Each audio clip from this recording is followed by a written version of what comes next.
Hello friends, welcome back to okay Shivam. Previous years paper series में एक बार फिर से आप सभी का स्वागत है। आज हम लोग paper first UP TET previous years paper first के लास्ट पार्ट यानी 2019 को कंप्लीट करेंगे। और उससे पहले हम लोग पिछले प्रीवियस ईयर्स पेपर को एक सीरीज को कंप्लीट कर लिया है। तो अगर आप लोग इस चैनल पर पहली बार आए हो या इस वीडियो को पहली बार देख रहे हो तो जाकर सीरीज को जरूर कंप्लीट करना। शुरू से जितने भी इसके पैटर्न्स का है उसको जरूर देखना। इससे आइडिया होगा कि यूपी टेट में किस प्रकार से सीडीपी सेक्शंस को पूछ रहा है। ये हम लोग सीडीपी का लास्ट पार्ट आज कंप्लीट करेंगे, 2019 का है। और उसके बाद जितने भी आगे पेपर्स होंगे उसको भी एक इसी सीरीज में, इसी प्लेलिस्ट में अपडेट कर दिया जाएगा। ठीक है, तो चलो शुरू करते हैं बिना देर किए आज के पहले क्वेश्चन से। देखो, ये 2019 का पेपर फर्स्ट है, सीडीपी सेक्शन। ठीक है, 2019 का पेपर फर्स्ट सीडीपी सेक्शन है यूपी टेट का। तो आज का पहला क्वेश्चन है सीडीपी सेक्शन का। किसने बहुविमात्मक प्रज्ञा का प्रत्यय दिया? बहुविमात्मक प्रज्ञा का प्रत्यय किसने दिया था? यानी कॉन्सेप्ट ऑफ मल्टीपल इंटेलिजेंट। इसे हिंदी में लिखा है बहुविमात्मक प्रज्ञा, यानी मल्टीपल इंटेलिजेंट का कॉन्सेप्ट किसने दिया था? गोलमैन, स्पीयरमैन, जॉन मेयर या फिर गार्डनर ने? सही आंसर हो जाएगा गार्डनर महोदय ने मल्टीपल इंटेलिजेंस की बात करते हैं। ठीक है, इन्होंने इस कॉन्सेप्ट को दिया है, यानी इसका जो सही आंसर हो जाएगा डी ऑप्शन हो जाएगा। इन्होंने 8 प्रकार की मल्टीपल इंटेलिजेंस को बताया था और इस प्रकार से इसके सही आंसर को डी को हम लोग कंप्लीट करेंगे, लॉक करेंगे। नेक्स्ट क्वेश्चन सेकंड की ओर चलेंगे। डिसलेक्सिया में यह करने में कठिनाई होती है। डिसलेक्सिया में क्या प्रॉब्लम हो सकती है? पढ़ने में, वर्तनी में, जिसे एक ही हम लोग कह सकते हैं, या व्यक्त करने में, खड़े होने में या बोलने में। डिसलेक्सिया में क्या कठिनाई होती है? कठिनाई की बात करना है डिसलेक्सिया में। तो इसका जो सही आंसर हो जाएगा, देखो डिसलेक्सिया से पीड़ित बच्चा जो होता है वो पढ़ने या वर्तनी में उसको प्रॉब्लम होती है। ठीक है, डिसलेक्सिया है डिफिकल्टी इन तो रीडिंग एंड स्पेलिंग। इस प्रकार से देखो कितने आसान क्वेश्चंस को इन्होंने पूछ रखा है। तो ऐसे फैक्ट बेस्ड क्वेश्चन आते हैं तो इसको जरूर एक बार पूरे प्लेलिस्ट को जरूर एक बार देखो, उससे आइडिया होगा कि यूपी टेट का लेवल क्या होता है। ठीक है, और सीडीपी भी आपकी कंप्लीट होगी। क्वेश्चन नंबर थर्ड की ओर चलते हैं। निम्न में से क्या समावेशी कक्षा में शिक्षक की भूमिका नहीं होती है? समावेशी कक्षा में शिक्षक की भूमिका बताना है कि कौन सी नहीं होती है। ऑप्शंस दिए हैं। बच्चे की आवश्यकता के अनुरूप बैठने की पर्याप्त व्यवस्था करनी चाहिए, शिक्षक को निःशक्त बच्चों पर ध्यान नहीं देना चाहिए, शिक्षक को बच्चों को प्रोत्साहित करना चाहिए, या फिर शिक्षक को सीखने में अक्षम को अतिरिक्त समय देना चाहिए। तो इसका जो सही आंसर हो जाएगा, देखो शिक्षक की भूमिका नहीं के रूप में पूछा है तो शिक्षक को निःशक्त बच्चों पर ध्यान नहीं देना चाहिए। देखो निःशक्त बच्चों पर ध्यान नहीं देना चाहिए जो ऑप्शन है ये गलत ऑप्शन है, और यहाँ पे गलत ही ऑप्शन पूछा है, यानी इसका जो सही आंसर हो जाएगा बी ऑप्शन ही होगा। ठीक है, जबकि बच्चों की आवश्यकता के अनुरूप बैठने की पर्याप्त व्यवस्था करनी चाहिए, ये सही होगा। शिक्षक को बच्चों को प्रोत्साहित करना चाहिए, शिक्षक को सीखने में अक्षम को अतिरिक्त समय भी देना चाहिए। ठीक है, which of the following is not the role of teacher in inclusive classroom? ठीक है, समावेशी कक्षा में कौन सा रोल नहीं होता है टीचर्स का? इसका सही आंसर हो जाएगा teachers should not pay attention to differently abled child. अगर ऐसा हो रहा है तो वह भूमिका नहीं होता है टीचर्स का। ठीक है, बी ऑप्शन इसका सही होगा। क्वेश्चन नंबर 4 की ओर चलते हैं। कक्षा में छात्रों को प्रश्न पूछने के लिए क्या करना चाहिए? हतोत्साहित करना चाहिए, प्रेरित करना चाहिए, रोक देना चाहिए, या फिर अनुमति नहीं देना चाहिए। अगर कक्षा में छात्र प्रश्न पूछ रहा है तो उसके लिए हमें हमेशा एक टीचर के रूप में प्रेरित करना चाहिए, जिससे कि बच्चा की जिज्ञासा पूर्ण हो और वह जिस भी चीज को सीखना चाहता है वो सीख सकता है उस टॉपिक को। ठीक है, in the class questioning by students to should be encourage, हमें इनकरेज करना चाहिए, उसे प्रेरित करना चाहिए। ठीक है, ना कि डिमोटिवेट करना चाहिए, यहाँ तो उत्साहित करना चाहिए ये भी नहीं होगा, रोक देना चाहिए ये भी गलत होगा, और अनुमति नहीं देना चाहिए ये भी गलत होगा, यानी बी ऑप्शन इसका सही आंसर हो जाएगा। हम लोग 2019 के पेपर फर्स्ट को सीडीपी सेक्शन को कंप्लीट कर रहे हैं यूपी टेट के। नेक्स्ट क्वेश्चन 5 की ओर चलते हैं।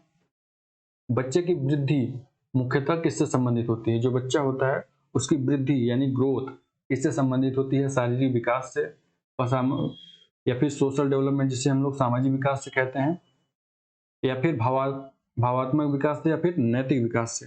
तो देखो बच्चे की जो वृद्धि होती है, ग्रोथ होता है, वह हमेशा शारीरिक विकास, फिजिकल डेवलपमेंट से रिलेटेड होता है, शारीरिक विकास से संबंधित होता है। ठीक है, ना कि सामाजिक विकास, भावात्मक विकास या फिर नैतिक विकास। Growth of child is mainly related to तो फिजिकल डेवलपमेंट, मुख्यतः फिजिकल डेवलपमेंट से संबंधित होता है। ठीक है, सोशल डेवलपमेंट, इमोशनल और मोरल डेवलपमेंट से ये ज्यादा संबंधित, बिल्कुल संबंधित नहीं एक तरह से। ठीक है, इसका सही आंसर ए ऑप्शन होगा। नेक्स्ट क्वेश्चन 6 की ओर चलते हैं। मानव विकास का प्रारंभ होता है, मानव विकास का प्रारंभ कहाँ होता है? गर्भावस्था से, पूर्व बाल्यावस्था से या फिर उत्तर बाल्यावस्था से या शैशवावस्था से। मानव विकास यानी ह्यूमन डेवलपमेंट कब से स्टार्ट हो जाता है? तो इसका जो सही आंसर हो जाएगा, राइट आंसर गर्भावस्था से ही, यानी जब वो माँ के गर्भ में होता है तभी से एक मानव का विकास, एक बालक का, एक शिशु का विकास स्टार्ट हो जाता है। ठीक है। Human development starts from prenatal stage, जिसे हम लोग गर्भावस्था हिंदी में बोलते हैं और इंग्लिश में प्री नेटल स्टेज बोलते हैं। सही आंसर ए ऑप्शन होगा। काफी आसान क्वेश्चन था ये, 2019 के पेपर फर्स्ट का सीडीपी सेक्शन है यूपी टेट का। क्वेश्चन नंबर 7 देखो, द कंडीशंस ऑफ लर्निंग, ये बुक का नाम है। अब बताना है किसने लिखा है। द कंडीशंस ऑफ लर्निंग के कोई नाम की पुस्तक किसने लिखा है? ठीक है। तो ये भी कई बार क्वेश्चन पूछा है, ये वेरी मोस्ट क्वेश्चन है, इस प्रकार क्वेश्चन हमेशा याद रखना। तो इसका जो सही आंसर हो जाएगा गेने महोदय ने, R.M. गेने महोदय ने इस पुस्तक को लिखा है। ठीक है। R.M. गेने महोदय ने 1965 में इसको प्रकाशित हुई थी और इसको लिखा था द कंडीशंस ऑफ लर्निंग। ठीक है। बुक इज रिटन बाय तो R.M. गेने। सी ऑप्शन इसका सही होगा। नेक्स्ट क्वेश्चन 8 की ओर चलते हैं। किशोरावस्था बड़े संघर्ष, तनाव, हमला व विरोध की अवस्था है। यह स्टेटमेंट दिया हुआ, यह स्टेटमेंट किसका है? जर्सील्ड, स्टेनले हॉल, सिम्पसन या क्रो एंड क्रो। तो देखो ये जो स्टेटमेंट दिया है ये भी काफी वेरी मोस्ट है, कई बार पूछा है एग्जाम में, और ये चूंकि हम लोग प्रीवियस ईयर पेपर्स कर रहे हैं यानी एग्जाम के ही पेपर कंप्लीट कर रहे हैं, यहाँ पे सही आंसर होगा स्टेनले हॉल। हॉल महोदय ने इस बात को कहा है कि जो किशोरावस्था होती है बालक की, तो वह बड़े संघर्ष, तनाव, हमला व विरोध की अवस्था होती है। Adolescence is the period of great stress, strain, storm and strife. This assessment is given by तो स्टेनली हॉल। बी ऑप्शन इसका सही होगा आंसर। नेक्स्ट क्वेश्चन 9 की ओर चलते हैं। सूक्ष्म शिक्षण से भारतीय प्रतिमान में कुल कितना समय लगता है?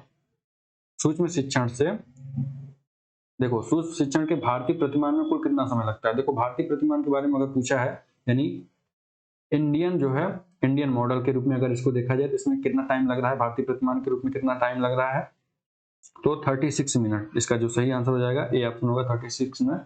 Total time taken in Indian model of micro teaching is तो 36 मिनट। ठीक है। ए ऑप्शन इसका सही होगा। नेक्स्ट क्वेश्चन 10 की ओर चलते हैं। सीखने का पठार सीखने की प्रक्रिया के मुख्य अभिलक्षण है। ठीक है। जो उस स्थिति को प्रकट करते हैं जिसमें सीखने की प्रक्रिया में कोई उन्नति नहीं होती है। यह स्टेटमेंट किसका है? यह सेकंड स्टेटमेंट है इस पेपर का। तो इसमें भी देखो दिया है, सीखने का पठार जो होता है सीखने की प्रक्रिया के मुख्य अभिलक्षण है जो उस स्थिति को प्रकट करते हैं जिसमें सीखने की प्रक्रिया की में कोई उन्नति नहीं होती है। किसने दिया था? तो इसका ऑप्शन, इसका जो सही आंसर, राइट आंसर हो जाएगा रॉस महोदय ने। ठीक है। Plates of learning are a characteristic feature of the learning process, indicating a period where no improvement in performance is made. तो इसने कहा था Who said this? तो रॉस महोदय ने। सी ऑप्शन इसका सही आंसर होगा। ये भी स्टेटमेंट कई बार पूछा है तो ध्यान रखना इसको। क्वेश्चन नंबर 11 की ओर चलते हैं। यदि शिक्षक कक्षा में एक छात्र को समस्यात्मक बालक के रूप में पाता है तो उसे क्या करना चाहिए? एक शिक्षक कक्षा में छात्र को समस्यात्मक रूप में देख रहा है किसी बालक को, तो उसे क्या करना चाहिए? बच्चे को दंड देना चाहिए, बच्चे को नजरअंदाज कर देना चाहिए, बच्चे को परामर्श देना चाहिए, या फिर तत्काल उसे घर वापस भेज देना चाहिए। तो देखो एक टीचर के रूप में अगर बच्चा समस्याग्रस्त है तो सबसे इसका सही आंसर हो जाएगा बच्चे को परामर्श दें, उसके समस्याओं को जाने, उसके बारे में उसका निराकरण करने की कोशिश करना चाहिए एज ए टीचर। ठीक है। If a teacher find a problematic child in the class, what should he does? ठीक है। To provide counselling to the child, ना कि उसे पनिश करना चाहिए, ना कि उसे इग्नोर करें, ना कि उसे घर भेज दें इमीडिएटली, बल्कि उसे काउंसलिंग दें, उसे प्रोत्साहित करें, परामर्श दें, उसकी समस्याओं का निराकरण करें। ठीक है। सी ऑप्शन इसका सही आंसर हो जाएगा। क्वेश्चन नंबर 12 की ओर चलते हैं।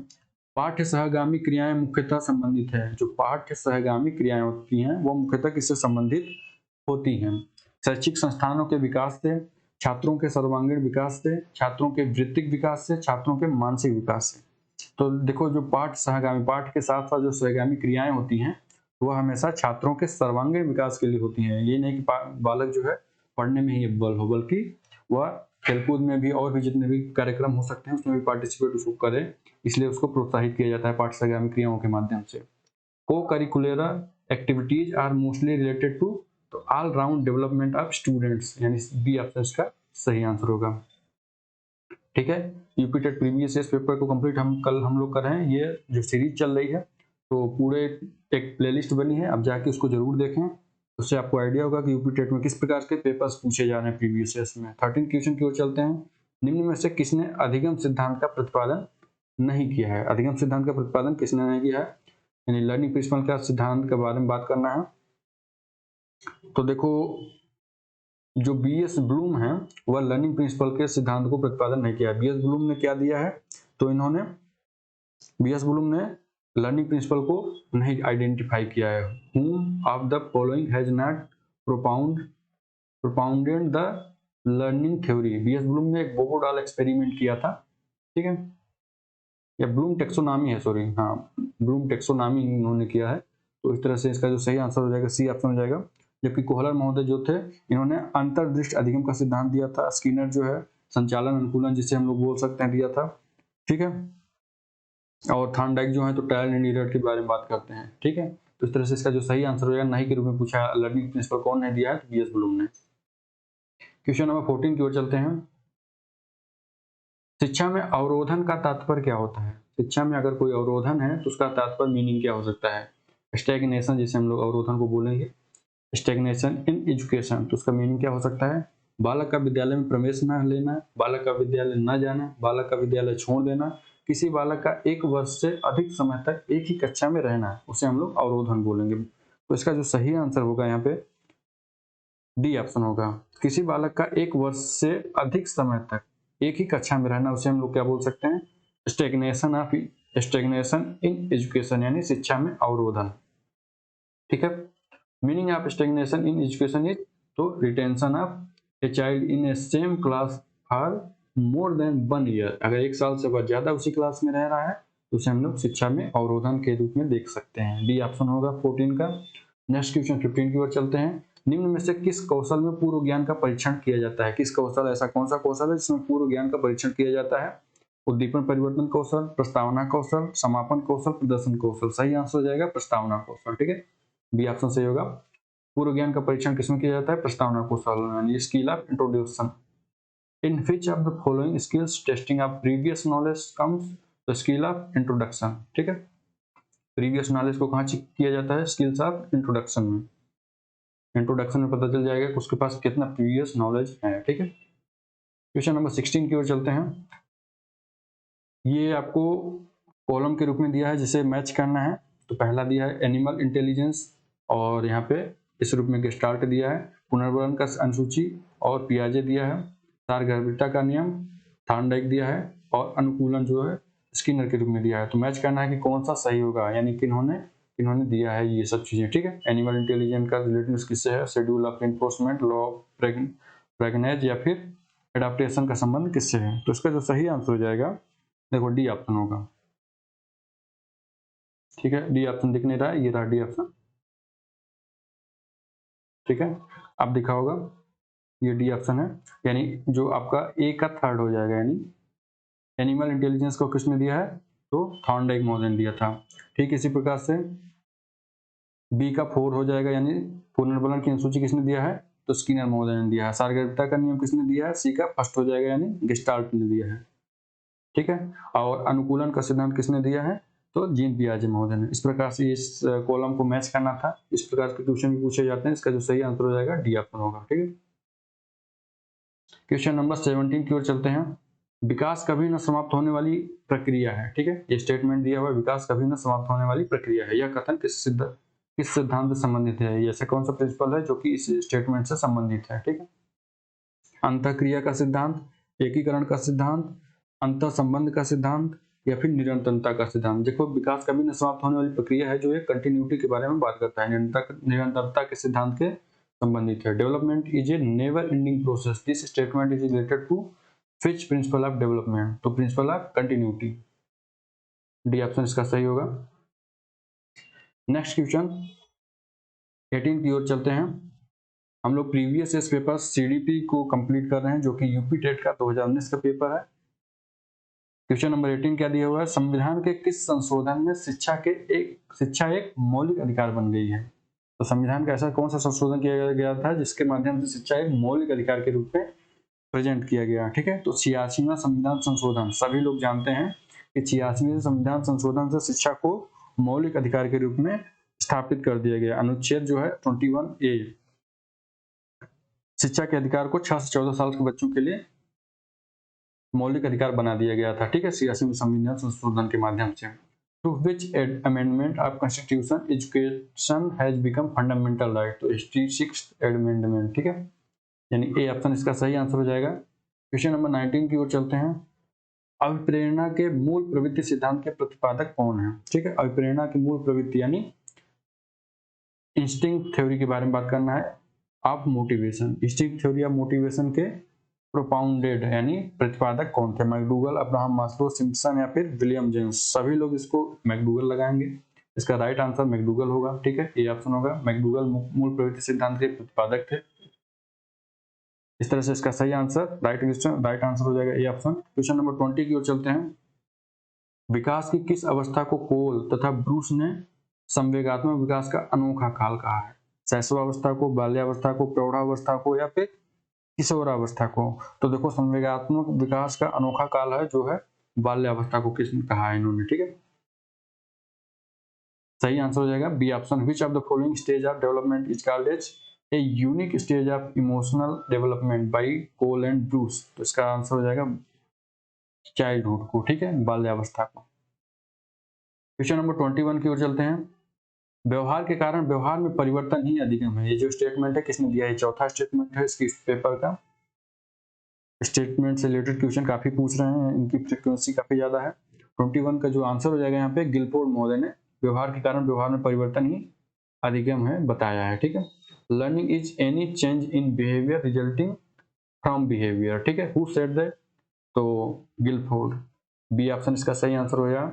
नेक्स्ट क्वेश्चन 22 की ओर चलते हैं।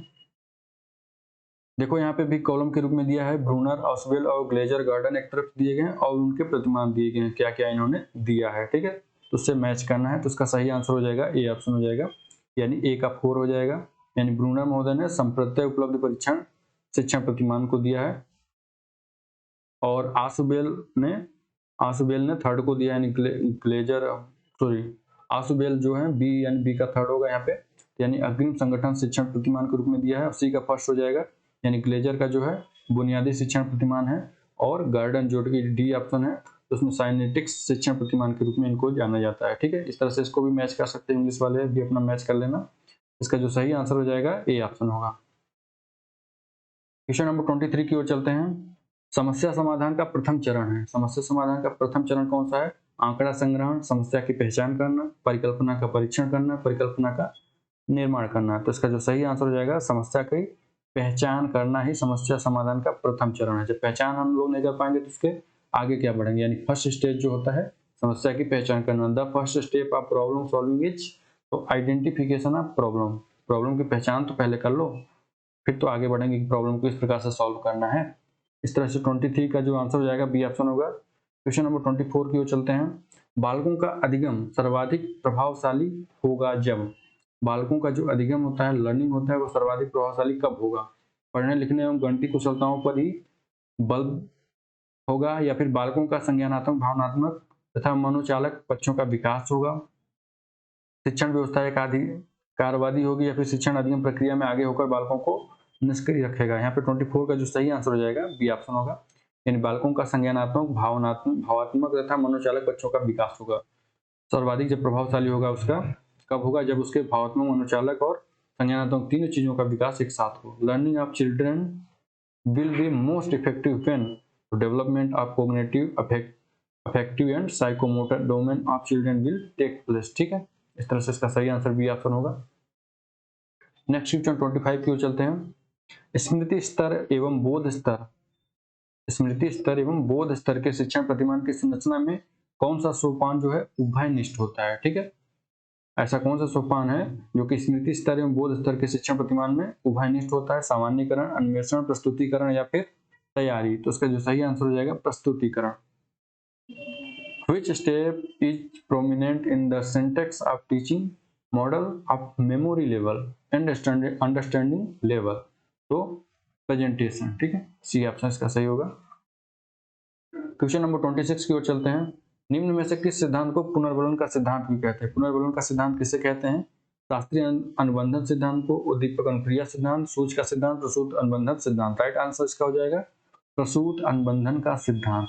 ठीक है, पुनर्वलन का सिद्धांत यानी रीइंफोर्समेंट, थ्योरी ऑफ रीइंफोर्समेंट किसे कहा जाता है? तो प्रसूत अनुबंधन सिद्धांत, ऑपरेंट कंडीशनिंग थ्योरी। ठीक है, ऑपरेंट कंडीशनिंग थ्योरी को हम लोग पुनर्वलन का सिद्धांत यानी रीइंफोर्समेंट थ्योरी के रूप में जानते हैं। डी ऑप्शन इसका सही आंसर हो जाएगा 26 का। क्वेश्चन नंबर 27 की ओर चलते हैं।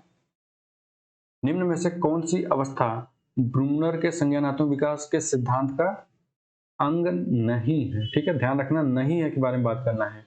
ब्रूनर के संज्ञानात्मक विकास सिद्धांत का अंग कौन सी ऐसी अवस्था नहीं है? ठीक है, आंतप्रज्ञ अवस्था, प्रतिबिंबात्मक अवस्था, संकेतात्मक अवस्था या फिर क्रियात्मक अवस्था। सही आंसर होगा आंतप्रज्ञ अवस्था। जो आंतप्रज्ञ अवस्था यानी इंट्यूटिव स्टेज होता है वह ब्रूनर के संज्ञानात्मक विकास का सिद्धांत का अंग नहीं है, जबकि आइकोनिक स्टेज यानी प्रतिबिंबात्मक अवस्था होती है, सिंबॉलिक स्टेज यानी संकेतात्मक अवस्था भी होती है, और इनएक्टिव स्टेज यानी क्रियात्मक अवस्था इसके पार्ट हैं। ठीक है, which of the following stage is not the part of Brunner's cognitive development theory? Intuitive stage यानी ए ऑप्शन इसका सही आंसर हो जाएगा। क्वेश्चन नंबर 28 की ओर चलते हैं। इसमें भी हम लोगों को कॉलम मैचिंग के रूप में दिया गया है। तो पहला क्वेश्चन पढ़ लेते हैं। मॉरिसन ने बोध स्तर के शिक्षण प्रतिमान में 5 पदों का वर्णन किया है। वे कौन कौन से हैं? प्रस्तुतिकरण, खोज, संगठन, आत्मीकरण, वाचन। तो क्या ये पांचों हैं या फिर इनमें से कोई कम भी है? ठीक है, तो इसका जो सही आंसर हो जाएगा बी ऑप्शन होगा, यानी सेकेंड, फर्स्ट, 4 और 3 और 5। इसे हम लोग जो है 5 पदों में जो वर्णन दिया गया है तो उससे हम लोग एक अरेंजमेंट प्रस्तुत करेंगे। किस प्रकार से अरेंजमेंट होगा? सबसे पहले सेकंड यानी खोज होगा, ठीक है, फिर उसके बाद प्रस्तुतिकरण होगा, फिर उसके बाद आत्मीकरण होगा, और उसके बाद संगठन का व्यवस्था होगा, फिर उसके बाद वाचन अभिव्यक्तिकरण लास्ट में होगा, यानी 5वां स्टेज। ठीक है, तो Morrison has described 5 stage is his teaching model at understanding level which are. तो यहाँ पे सही आंसर हो जाएगा सेकंड सबसे पहले, फिर फर्स्ट, फिर फोर्थ, फिर थर्ड, फिर फिफ्थ। इस तरह से इसका सही आंसर बी ऑप्शन होगा। नेक्स्ट क्वेश्चन 29 की ओर चलते हैं। निम्न में से कौन सा संज्ञानात्मक क्षेत्र से संबंधित नहीं? संज्ञानात्मक क्षेत्र से संबंधित कौन सा नहीं है? अनुमूल्यन, अनुप्रयोग, बोध, ज्ञान। तो इसका जो सही आंसर हो जाएगा अनुमूल्यन। अनुमूल्यन जो है संज्ञानात्मक क्षेत्र से संबंधित नहीं होता है, यानी वैल्यूम जो होता है, वैल्यू वह not related with cognitive domain. Valuing जो होता है वह कॉग्निटिव डेवलपमेंट से रिलेटेड नहीं होता है, यानी इसका सही आंसर ए ऑप्शन होगा। ठीक है, नेक्स्ट क्वेश्चन 30 की ओर चलते हैं। लास्ट क्वेश्चन है ये सीडीपी सेक्शन का, प्रीवियस पेपर यूपी टेट 2019 के। निम्न में से कौन सा अधिगम का वक्र नहीं है? लर्निंग का वक्र कौन सा नहीं होता है? नदोदर, मिश्रित, लंबवत या फिर उन्नतोदर। ठीक है, यानी जिसे उत्तल हम लोग बोलते हैं। देखो, लंबवत जो वक्र होता है वह नहीं होता है अधिगम का, बाकी तीनों होते हैं, नतोदर, मिश्रित और उत्तल भी तीनों होते हैं। विच of the following is not the curve of learning? ठीक है, तो लॉन्गिट्यूडनल जो होता है ऐसा कोई कर्व नहीं होता। इस तरह से ये 30 क्वेश्चन कंप्लीट हुए 2019 UP TET previous year paper CDP section का। आई होप आप सभी को अच्छा लगा होगा, और प्रीवियस ईयर पेपर जरूर करके जाएं अगर किसी भी पेपर को देखे जा रहे हैं, और आपके अन्य एग्जाम में भी काफी हेल्पफुल होगा अगर आप लोग रीट दे रहे हो या स्टेट दे रहे हो, सीटेट दे रहे हो या एमपी टेट दे रहे हो। ठीक है, तो सभी में आप इस सीडीपी सेक्शन को अन्य पार्ट को देख सकते हो। जैसे ईवीएस पार्ट हम लोग अभी जल्दी सारे पेपर्स को जो सब्जेक्ट वाइज है सभी को कंप्लीट करेंगे।